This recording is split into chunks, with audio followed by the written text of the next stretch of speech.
रुद्रप्रयाग में शराबी एवं लालची पति ने पत्नी की अस्मत का 10,000 रुपए में किया सौदा। उस हैवान पति के सामने ही पत्नी अस्मत को किया तार तार। पीड़िता दोनों हैवानों से रहम की भीख मांगती रही, लेकिन आरोपी पति अपनी पत्नी की अस्मत को बेआबरू होते हुए देखता रहा। अब पीड़ित ने आरोपी पति व उसके दोस्त के खिलाफ मुकदमा दर्ज कराया है। घटना रुद्रप्रयाग जिले के गुप्तकाशी क्षेत्र की है, जहां पीड़ित महिला अपने परिवार के साथ रहती है। पुलिस को दी गई शिकायत में पीड़िता ने बताया कि पति को नशे का आदी है। वो नशे में धुत होकर उसके साथ गाली गलौज करता है, कई बार उसके साथ मारपीट भी की।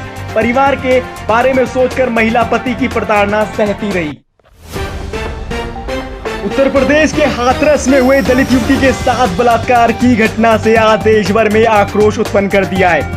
हर तरफ हाथरस में हुई दरिंदगी की चौतरफा निंदा हो रही है। इसी क्रम में देहरादून में क्रांतिकारी सुरेंद्र सिंह रावत ने रैली निकालकर इस दुखद घटना को लेकर आक्रोश व्यक्त किया। क्रांतिकारी सुरेंद्र सिंह रावत ने कहा, हाथरस में हुई दरिंदगी का शिकार हुई युवती को दरिंदों ने उसकी रीढ़ की हड्डी तोड़कर जीभ तक काट दी, जिसके चलते उस युवती की मृत्यु हो गई। उस युवती को इंसाफ दिलाना तो दूर, उत्तर प्रदेश में योगी सरकार ने सिस्टम को अपनी उंगलियों पर खूब नचाया।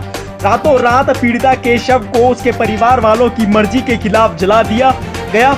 इस प्रकार की तानाशाही तो फिरंगी किया करते थे, जिन्होंने भगत सिंह को फांसी लगाकर रातों रात जला दिया था। और यूपी में योगी सरकार ने दलित युवती के शव को रातों रात जलवा दिया। आखिर रातों रात शव जलाने का क्या मतलब था, जिस पर क्रांतिकारी सुरेंद्र सिंह रावत एवं प्रदर्शनकारियों ने उत्तर प्रदेश सरकार होश में आओ, मुख्यमंत्री योगी आदित्यनाथ मुर्दाबाद के नारे लगाकर रोष जताया। भ्रष्ट सरकार के खिलाफ क्रांतिकारी सुरेंद्र सिंह रावत एवं उनके साथियों ने रैली निकालकर कारगिल चौक में योगी आदित्यनाथ का पुतला फूंका और कड़ा विरोध जताकर क्रांतिकारी सुरेंद्र सिंह रावत ने कहा, जिलाधिकारी और एसपी को तत्काल प्रभाव से बर्खास्त किया जाए। यूं निलंबन की तलवार लटकाकर गुमराह ना करे और तत्काल प्रभाव से हाथरस के जिलाधिकारी एवं पुलिस अधीक्षक को तुरंत बर्खास्त करें की मांग को लेकर आक्रोश व्यक्त किया। देश अनलॉक 5 की प्रक्रिया से गुजर रहा है। केंद्रीय गृह मंत्रालय ने ऐसे में थिएटर के साथ साथ मल्टीप्लेक्स खोलने की अनुमति दे दी। अब ऐसे में छात्रों एवं अभिभावकों के मन में जो सवाल घर किए हैं, वह स्कूल कब खुलेंगे।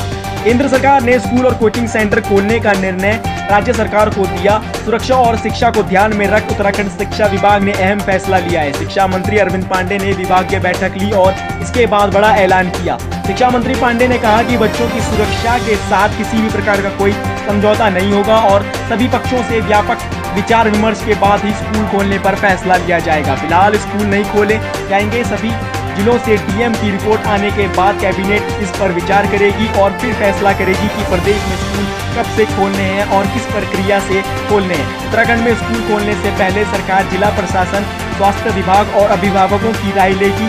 शिक्षा मंत्री ने कहा कि छात्रों की सुरक्षा से किसी तरह का समझौता नहीं किया जाएगा। स्कूल खोलने को लेकर जिला प्रशासन और स्वास्थ्य विभाग की राय की भी संज्ञान लिया जाएगा। अगर कोई छात्र ऑनलाइन क्लास करना चाहे तो उसे उसकी पूरी छूट होगी। तमंचे की नोक पर लोगों को डरा धमकाना गैरकानूनी तो है ही, लेकिन ऐसा करने में घटिया सोच रखने वाले खुद को दबंग समझने लगते हैं। तमंचे की नोक पर डराना धमकाना यूपी के एक युवक को पड़ा उत्तराखंड में भारी। जी हां, उधम सिंह नगर के खटीमा में पुलिस ने एक ऐसे ही युवक को धर दबोच लिया है जो तमंचे की नोक पर लोगों को डरा धमकाने का काम कर रहा था।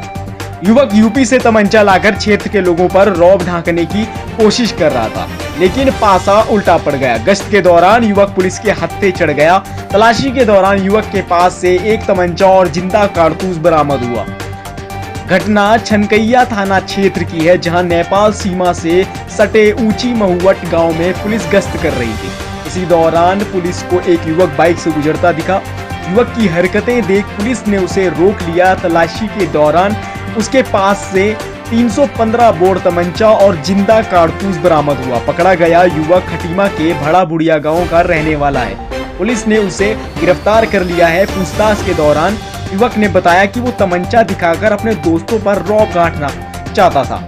वो चाहता था कि उसके पास भी एक रिवॉल्वर हो, जिसे देखकर उसके दोस्त जले भी और डरे भी। रिवॉल्वर खरीदने के लिए बहुत पैसे लगते हैं और लाइसेंस भी बड़ी मुश्किल से मिलता है। कई दिन भटकने के बाद किसी ने उसे बताया कि यूपी में आसानी से तमंचा मिल जाता है, ज्यादा पैसे भी नहीं लगते, कुछ 100 रुपए में काम हो जाएगा, इसलिए उसने तमंचा खरीदने का जुगाड़ लगाया। किसी तरह यूपी पहुंचा और वहां किसी से सांठ-गांठ कर तमंचा खरीद लाया। पुलिस पूछताछ में युवक ने बताया कि उसने तमंचा यूपी के पलिया से खरीदा है। बहरहाल आरोपी युवक पुलिस की गिरफ्त में है। पुलिस ने युवक के खिलाफ आर्म्स एक्ट के तहत मुकदमा दर्ज जेल भेज दिया है। देवभूमि के नाम से अलग पहचान बनाने वाला प्रदेश उत्तराखंड की आबहवा धीरे धीरे दूषित होती जा रही है। ऐसा हम इसलिए कह रहे हैं क्योंकि आए दिन उत्तराखंड में प्रदेश को शर्मसार कर देने वाली घटनाएं अखबारों की सुर्खियां बनी रहती हैं। ऐसा ही एक वाक्य हल्द्वानी के हल्दूचौड़ से सामने आया है, जहां पर ब्यूटी पार्लर की आड़ में चल रहा था जिस्म फरोशी का धंधा। ब्यूटी पार्लर में छापेमारी के दौरान पुलिस ने 5 लोगों को हिरासत में लिया है। पकड़े गए लोगों में 3 युवक और 2 युवतियां शामिल हैं। पुलिस को ब्यूटी पार्लर से आपत्तिजनक सामान भी मिला है। पुलिस को सूचना मिली थी कि यह स्थिति गोल्डन टच नाम के ब्यूटी पार्लर में संदिग्ध गतिविधियां चल रही हैं। सूचना मिलते ही पुलिस चौकन्नी हो गई। पार्लर में चल रहे गोरख धंधे के खुलासे के लिए एक टीम बनाई गई। इस टीम ने ब्यूटी पार्लर में दबिश दी तो वहां का नजारा देख पुलिस कर्मियों की आंखें भी शर्म से झुक गई।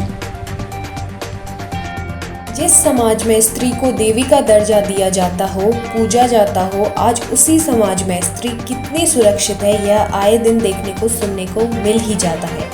हैरान की बात तो यह है कि देवभूमि उत्तराखंड में भी स्त्रियों का उत्पीड़न आए दिन सुर्खियों में बना रहता है। ऐसा ही एक दर्द शर्मनाक घटना रुद्रप्रयाग से सामने आई है, जहां पर दहेज रूपी दानव के भेंट चढ़ी एक नवविवाहिता।